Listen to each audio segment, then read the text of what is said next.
moo fi njëkk a dugg ci école normale bu Tugal école normale de Saint-Cloud ci doomu Sénégal loolu xawoon na ko siiwal tuuti ci réew mi ak it beneen xew-xew bi ñu ko xamal mooy dañ ko boom dafa gaañu ci kaso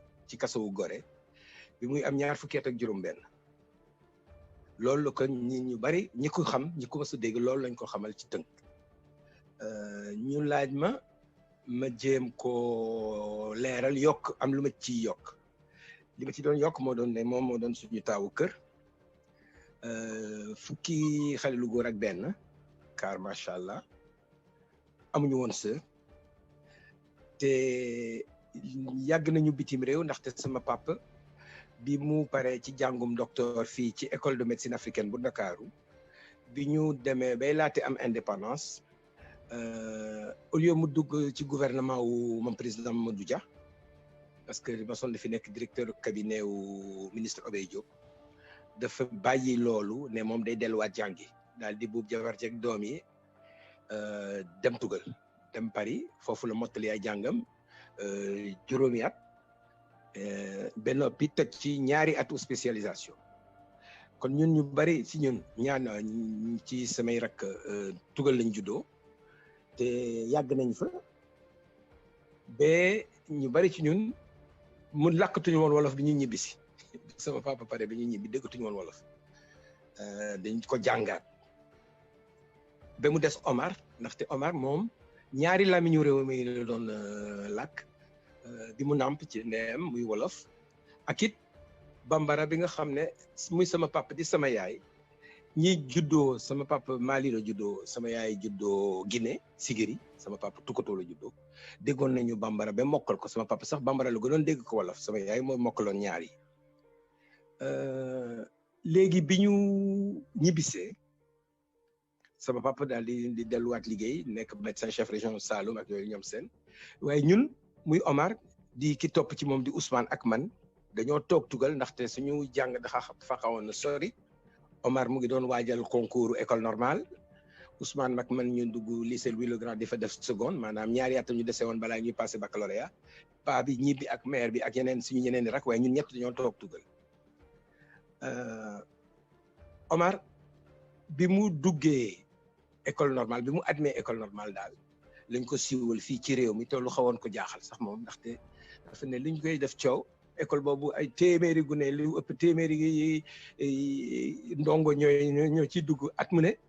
ci Tugal te ëpp na xarnu bi école boobu amee ak léegi xaw ma luñ koy nekkate moom li mu doon gule ci doomu Sénégal moo taxoon mu siiw benn mën naa ci am benn maye bi mu ñibbisee Senghor ne daf ko bëgg a gis sama papa ne dañuy seeti président dafa la bëgg a gis Omar ne man daw ma damay wuti soxla ma gis Senghor mu ne waaye Senghor soxna laa gis te kilifa la ci réew mi mënoo ko gàntu paa bi forcé ko daal mu wéy ci ndigalu baayam paa bi ne ko léegi da ngay wot karaw yeeg dindi afro bi sol costume ak cravate mu ne loolu ëppati na mujj na dem daal nangul loolu paa bi mais bi mu gisee article Soleil ñu ko ciy wax ak yooyu daf ko jaaxal daal daf ko yéemoon ndaxte ci moom du woon dara fekk ci réew bi xew-xew bu rëy la woon beneen bi ci des mooy benn at ci tegu bi mu duggee école normale beneen noppi ba am fa at la xew-xewu mai 68 am Tugal foofu nag xam na ci ci ràññee ndaxte faculté de Nanterre fi mouvement du 22 mars bi soqee ko dégg nga maam fa la nekkoon fa la bindu woon fa la doon jàngee parce que soo nekkee école normale da ngay nekk école ba pour jàngale école de professeur école d'élève professeur la waaye da ngay dem université pour def ce cursus normal licence maîtrise agrégation wala doctorat yàlla def mouvement de 22 mars ci université de Nanterre bi mu nekkoon la juddoo te ñoom in kon mel ak ñi bëri ñu ñuy dégg ñoom sauvage ak ñoom sa nekkoon fa ay étudiants comme moom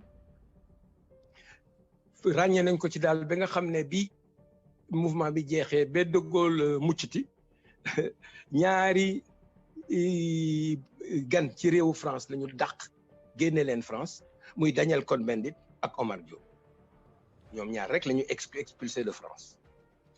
loolu naqadi sama papa lool ndaxte moom jàng moom farata la woon ci moom moo rek la fay daaloon fexe na daal ba ñu delloo siwaat Omar école normale pour mu yeggali jàngam def agrégation am ak yóbbu seen waaye xam nga rek nit ak i yéeneem yàlla ak i dogalam bi mu delloo tugal ñun ñi toll si waatoon Sénégal am na luñ fi def ci ndaxte Pompidou moo waroon a ñëw dégg nga maam seet si sa xaritam Senghor ndaxte ñoom ñaar ñoo jàngandoo ñun nag ñu jàpp ne tubaab yi sonal nañu lott nañu moomuñu suñu bopp Senghor jaay na réew mu tubaab yi ak yooyu ñu taal centre culturel français boole ci sax ministère de TP bi nga xam ne ñoom ñoo sëmbale woon dëkk bi rajaxe ko ndax waajal Pompidou daal te Pompidou naru fi woon sax lu mat benn fan dafa daan yegg si ay midi fanaan fi balaa midi di dellu suwaat fekk demaat na moom di dem continuer tournée am ci Afrique ñu yaakaar ne ñu jàpp ne loolu daal jarul woon na sëmbalee dëkk bi niñ ko defee ci lu ëpp at balaa muy dikk ci bés boobu alors bi ñu tàllee centre culturel ba pare ak ministère des TP kenn jàppuñu waaye bi ñu demee nag di sànni ay cocktail ci cortège Pompidou la ñu gars yi jàpp groupe bi yëpp ba mu des Noum Camara suñu benn camarade bi nga xam ne moom daal mun ñu woon fexe bañ ko gis ko moom mujjee indi boppam livré boppam police xaw na 4 jours après notre arrestation waaye xaw nañ ko rey balaa bi mu yeggee rez-de-chaussée poste de police bu central balaa mu ñuy fekk ñun premier étage fi ñu nekkoon da doon nàcc bi muy yegsee parce que moo leen sonaloon ndaxte moom rek a desoon ci groupe bi te jàppuñu ko woon xëj na loolu daf ñuy soleel ci Omar mais ci tënk daal bi ñu jàppee tëj ñu àtte ñu ci tribunal spécial moo jiitu woon li ñuy woowee cour de sûreté de l'État Omar bi mu déggee ne maag Ibrahima Paye ñu koy woowee Jacques yi doon xaritam di sañu mag moo magoon sax Omar ak man ñu tëj ñu perpétuité travaux forcés à perpétuité dégg nga maam Noum Camara ñaar fukki atu kaso Thiemokho Camara ak Sidi Gueye ku ci ne fukki at sama rakk Mohamed ñu ko doon tuddee Pape Ndiaye ndaxte man Pape Diop laa tudd sama turandoo maam bu góor la moom muy turandoo sama yaayu sama papu yaay Pape Ndiaye moom bi nga xam ne mu ngi amoon fukki at ak juróom-ñaar ñu tëj ko juróomi at ñi ci des ñëpp ci groupe bi lu ma toon daanaka ñaar fukki nit ñu condamné leen ak sursis kenn rek lañ ci bàyyi mu ñibbi mu doon dem si yàlla Aymerou Diakhaté mu doon tailleur parce que groupe bi façon leen yu ne nga ci woon amoon na ay étudiants amoon na ay chômeurs amoon na ay musiciens ay artistes ay tailleurs ak yu ñoom seen bref Omar jàpp ne lii yëf yi daal ëpp na moom du toox di ko seetaan mu ànd ak suñu ay mbokk ak i xarit yi nga xam ne ni mu ko gisee woon ñoo bokkoon gis-gis ci mbir mi ñu jàpp ne dañu war a préparer wu ji pour libérer ñu nag ñu ko bëggoon def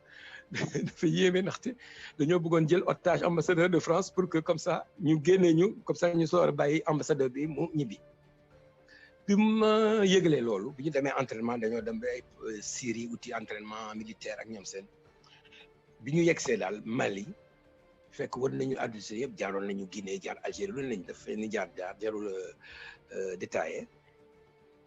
ci lañ ko xamal ne lii jaru ko ndaxte kaso bi saa yu neexee génn ci boobu ñu nga forbee ndaxte moo xuma leen ko mais bi ñu nekkoon 100 mètres carrés fa la ñu njëkkee dañ fa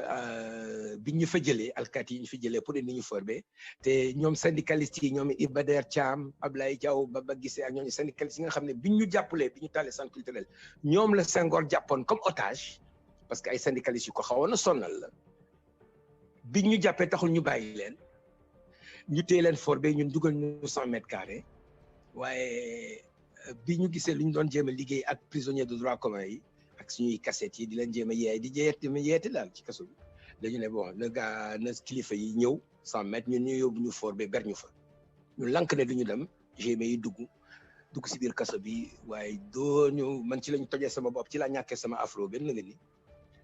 lu métti mais am seede parce que yeneen prisonniers yi ñu ngi tëjoon gis nañu li ñu gars yi def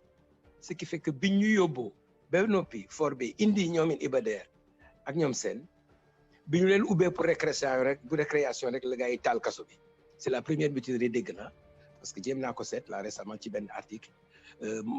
guleet la woon masul woon am mutinerie à la prison de Rebeuss prison centrale de Gorée lu ëpp juróom benn fukki nit évadé nañu ci prisonniers yi c'était en février 1971 alors que ñun janvier lañ ñu jàppoon d'ailleurs ñun sax février lañ ñu jàppoon mais janvier lañ tàlloon centre culturel français la mutinerie a eu lieu je me rappelle c'est le 4 avril exactement su ma juumul mais loolu yomb naa xam yomb naa leeral bref Omar daal nee nañ ko bul juum mukk ba di jéem a jàpp ay ambassadeur ak ñoom seen jaru ko demal toog Conakry xaar ñu foofu ñun mën nañoo génn kaso bi génn yegg Banjul te gars yi du ñu xam sax ni génn nañu fort bi kon nag demal toog mu yónnee ñu xaalis bi da def li ñu ko wax wante boobu jotule sax yegg Bamako jotule sax jógee yegg Guinée jógee Bamako Senghor ñëw visite officielle ak régime militaire bi nga xam ne moo daaneeloon Modibo Keïta le libérateur le père de l'indépendance d'ailleurs du Mali mais aussi du Sénégal parce que boobu Sénégal ak Mali benn la woon Sénégal ak Soudan ñoo sampoon fédération du Mali bi ko militaire yi daanoo tëj ko mujjee na dee si kaso bi sax moom régime militaire bu ay caporaux ak i sergent chef yi nga xam ne ku général la ñu mujjee jubawaat ak Senghor parce que Senghor dafa xuloon ak moom ak Modibo Keïta ne dañuy visite officielle en 71 bi ñu ñëwee jàpp Omar parce que moo nga foon moom ak Paloma Alioune Sall ak yeneen xarit yi ñu fa amoon yàlla def bataaxal bi ma ko bindoon pour xamal ko ne ko jarul ngay jàpp ambassadeur yooyu dañ ko fekk ci poste si suñu kër de si suñu kër Bamako lañ ko jàpp parce que sama seexu yaay Bamako la dëkkoon fa la doon sëy parce que dañ ne comme Senghor day ñëw te pendant le temps du régime Modibo Keïta opposant au Sénégal yëpp foofu la ñu gàddaay woon li ko dooree ci Majmoud Diop dem ci yàlla Baydi li Tidiane Baydi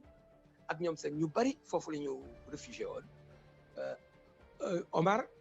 ñoom ñëpp jàppoon nañ leen parce que Senghor da doon ñëw visite officielle arrestation préventive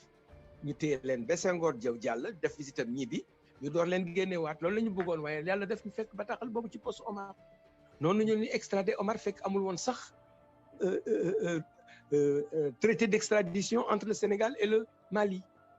parce que dañu leen feewale woon dañoo réeroo woon bi éclaté fédération bi éclaté bref ñu indi Omar jàpp fi suñu ay sama jigéen ki ma jural sama taaw ak beneen sama mag ñangus bi nga xam ne sama seexu yaay ko juróon xaritam bu jigéen tamit bi bokkoon ci suñu groupe communiste militant yi ñu daal di leen jàpp ñoom ñëpp atte ñu ñetti jigéen la woon waaw ñett mbaa ñeent ak xale man attewaat nañ ma ak ñoom Omar ak Paloma ñu condamné leen nag jigéen ñi rek lañ bàyyi ñu génn ñoom ñu téye leen ñetti at ñu tëj leen ñetti at man ñu dooraat ma juróomi at fekk amoon naa perpétuité ba pare donc il y a eu confusion de peine li ñuy wooyee ci seen langage juriste et foofu daal la yëf yi yàqoo ndaxte dañoo comme gisoon feeñaloon suñu plan d'évasion ci la Collin parce que Collin ci bésu mutinerie bi ci ngoon si la ko Senghor nommé ministre de l'intérieur jëlee fa ki fa nekkoon di je crois Clédor Sall wala Mamadou Cissé Dia xam nga kenn ministre de l'intérieur daal ci la ko Collin jëlee en 1971 jógewu fa ba di Senghor ba Senghor jóge fi en 81 te bu mu fa jógee tamit moo doon pour yéeg ci kaw nekk dem présidence de la République comme secrétaire général ministre d'État mais Collin jógewu fa ba 71 te bi mu fa jógee la jël ministère de l'intérieur te foofu tamit dafa boof ba Senghor di dem ci lañ ko delloo commencé waat jox ay nit ñu ñuul ay doomi réew mi alkaati yi nga xam ne duñu woon garde pénitentiaire mais doon ay GMI yu Jean Collin jëlee Thiès indi leen Gorée ne leen ñii ce sont de dangereux éléments criminels terroristes bu leen jumbe di waxtaan ak ñoom ba di leen di woon ginnaaw mun nañ leen jam mun nañ leen sol xel ak yooyu ci la alkaati yi commencé di dal suñu kaw daal mauvais traitement man maa nga woon Gorée balaa mi ñu may yóbbu Kédougou bi ñu attee ba pare li ñu jëlee ñu ñoom Omar ak Paloma indi leen Gorée ñu mag ñoom Jackie ak ñoom Camara ñu yóbbu ñu Kédougou les longues peines ci fii ñoom Mamadou Dia ak Ibrahima Sarr ak Valdiodio Ndiaye nekkoon foofu la ñu toog ba bés rek man bi ñu reyee Omar ba yëngal dëkk bi ak réew mi yëpp ñetti fan ci topp balaa ma koy yëg Kédougou si sama rajo par BBC laa ko yëgee suba teel ñu ne xaw ma lan couvre-feu état d'urgence au Sénégal à cause de la mort en détention de détenu Omar Blondin Diop jeune étudiant noonu laa yëgee deewu Omar yaa ngi dégg léegi bi ñu bàyyee ba ñuy laata génn parce que visite Kédougou amul woon visite toog na fa ñaari at ak genn wala amul benn yoon la sama yaay seet si ànd ak sama mag Ousmane te bi ñu gaañee bi ñu boomee Omar ba noppi lañ koy soog a may visite boobu parce que avion nga waroon a jël pour ñëw benn ñu visite laa fa mos a am ñoom Jackie ak ñoom amuñu fa benn visite diir ba ñu fa toog yëpp waaye bi ñuy laate génn ba ñu indiwaat ñu Dakar en 74 mars 74 exactement la ñu commencé waat di am ay visite di gis nit ñi ba la ñu nettali nag naka la affaire bi demee fekk yàlla def sama rakk Pape Ndiaye Mohamed bi nekkoon ak Omar Goré fekkee na lépp ba nettali lépp paa bi porté plainte ci saa si exiger autopsie fekkee autopsie bi def contre rapport d'autopsie amee dégg juge bi ñu joxoon dossier bi nag moom daal di inculpé waa garde pénitentiaire u Gorée yi nga xam ne ñoo fa nekkoon ci bés bi ñu dóoree Omar bi mu xam parce que feeñal na loolu bi mu defee inculpation alkaati yi rek matul semaine tamit ñu yëkkati ko de son poste de doyen des juges d'instruction daal di fa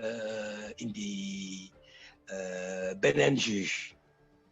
bon Elias Dossé kooku daal moo toog at ak genn wàlla door a ne non-lieu doon non-lieu sax dafa bind ordonnance d'incompétence mais loolu jarul a wax parce que li ci ëpp film bi dina ko feeñal li taxoon Omar xeex ba jaral ko bakkanam ñun ñu ànd ci te bari ci ay moroom looloo fi ne benn nga ni tey la wàlloo gën a aay te li ñu doon xeex non seulement dañul mais dafa yokk dafa gën a metti gën a ti ñaaw nit ñu tubaab yi di def ci jamono wu indépendance bi sañuñu ko woon te li ci war maanaam mbooloo mi askan wi waa réew mi jóg ci ndaxte pesum kanam nit a koy fajal boppam dégg nga maam li ci des ci nooteel bi buumu jaam bi ñun ñoo ko war a dog parce que mbooloo mi ci war a jóg te fii ak jëfuñu ko yëf yi day gën di yées day gën di yokku te bu boobaa nag dafay mel ni ñàkk bakkanam bi Omar ñàkk na ko ci Mali Poro fekk nag suñu li ko taxoon a xeex suñ ko sottaloon ba mu antu ba réew mi suqaliku dégg nga maam ba mbooloo mi gis tan gis te lu tane daal waxuma sax li gën mais lu tane akas néew bu boobaa mënoon nañu wax ne au moins sacrifice am na njëriñ. li ko tax a wër àdduna si dafa uti woon doole ndaxte bi mu gisee li ko gën a metti mooy bi ñu dóoree yat bi di dóor ay xale yu nga xam ne motaguñu woon sax majorité parce que ci jamono yooyu ñaar fukki at ak benn la doon majorité du woon fukki ak juróom-ñett kon ay mineurs kenn ki 20 ans keneen ci 18 ans ñu dóor leen ay perpétuité ak ci 5 ans de prison ci Mali Poro Omar ne te kenn yëngatuwul ñëpp di seetaan mu ne léegi pesum kanam nit a koy fajal boppam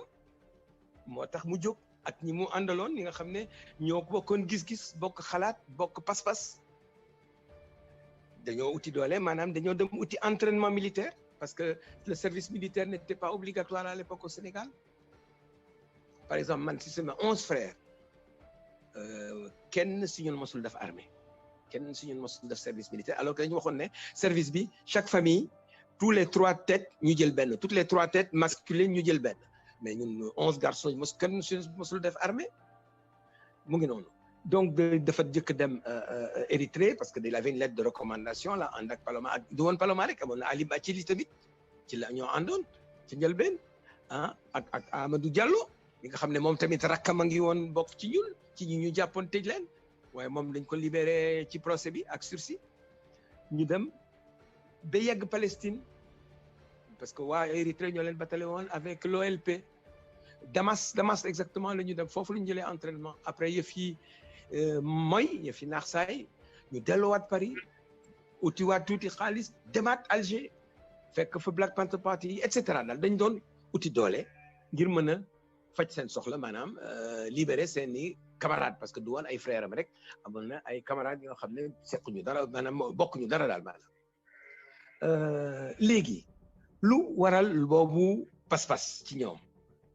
du woon rek bokk gis-gis bokk yéene ak bokk bëgg-bëgg moo waral lool seen taxawaay bu mat sëkk na ngir suqali askanu Afrique rawatina Afrique sowu jant ndaxte li xewoon Sénégal moo xew Mali Côte d'Ivoire Mauritanie fu nekk Guinée rek xawoon na tane Guinée rek ci xawoon na moom boppam ak as néew yeneen ni yëpp ay néocolonie la woon donc ci njëlbeen daal li ko yëkkati woon moo doon xeex colonialisme français ci Afrique mais li mu lank nag bañ ba tëdd si suuf ne yoon biñ ko xalaloon du si jaar moo tax moo ko jaral bakkan moo tax ñu boobu parce que ñii suñu gisee ne xaw nga am tuuti loo ñàkkuloo loo xam daal ak loo jàng ak loo mën yoo xam ne soo ko jaayoon day jar soo lankee ne doo ci jaar doo ko jaay doo jaayu bu boobaa dañ la ñemeeti dañu ne kii moom daf ñu nar a yàqal su dee bëggul bokk ci pàccoo bi c'est que dafa bëgg a yàq pàccoo bi ci boppam rajaxe ko tas ko jalgati ko kon nag balaa mu ñuy fexeel ñu fexeel ko li mu lank ne du nekk le cadre le brillant cadre politiquement conscient et comment on appelle techniquement compétent c'était ça le jargon de l'époque bi ñu bëggoon mu doon bi ñu nandee loolu nañ ne kii moom nañ ko sàkkal pexe parce que bu boobu su loolu dinañu yàqal ki nga xamoon ne moom moo dóor Omar bi mu xëm dañu woo infirmier bi waaw kooku moom te bi ñuy def 40e ñun dañoo toog ñeent fukki at balaa ñuy sulli mbir bi yaakaar ne Senghor ak ki ñoñam jóge nañ fi Senghor nekkatu fi doomam ak ki ko wuutu di doom ci moom Abdou Diouf nekkatu fi kii royukaayam ki ko def royukaay di Ablaye Wade tamit jóge na fi ki doon woote ne doon bu boone man dama judd après indépendance donc man je n'ai pas la mentalité colonisée di Macky Sall dañu yaakaar ne kooku xëj na dina am fitu sulli mbir mi bés bi ñuy déposer plaque bi ubbi génte plaque bi ci kaso fi Omar gaañoo te mu doon léegi le musée historique de Gorée te président Macky Sall may ñu loolu ci bés bi ñu koy génte plaque bi la ki boomoon Omar ki dóor Omar boog mun wax ne moo ko boobu mooy ki dóoroon Omar bi mu xam du ma wax turam du ma ci jaar kooku joxe na interview ci benn journalu Ndakaaru ci bés ba di sosal sama papa fekk paa bi gaañu na nekk waaw paa bi daa ne waaw Omar pourquoi tu as fait ça bi muy tëdd ci néewu doom ji ak yooyu te loolu ay kàcc la yàlla baal du benn dëgg ndaxte paa bi am nañu ay notes yi mu jël parce que paa bi il était systématique de doon tout notre procès ak yooyu yëpp c'était enregistré en note dans son carnet il met bien au 10 mai 73 assassinat de Omar Blondin à la prison de mon fils Omar à la prison de Gorée il n'a pas mis suicide bref Kokou a fait une interview violente pour attaquer le juge le doyen des juges qui les avait inculpés tous sauf lui parce que moom daa waafoon dañ ko rowal et kooku tamit malheureusement gaañu na waaye des na ñëpp demuñu am na ñi fi nekk bind nga ni kon nag am na ñi yaakaar ne lu mu yàgg-yàgg dinañu sulliwaat dossier boobu gaa moom baal mën na nekk ku la tooñ te nangu ne moo la tooñ te balu la àq waras na ko mën a baal soo dee nit soo dul rab wante doo fàtte da ngay baale rek waaye doo fàtte moom yenn yi kooku dundee ba ngay dee doo ko fàtte en tout cas man de ma noonu laa mel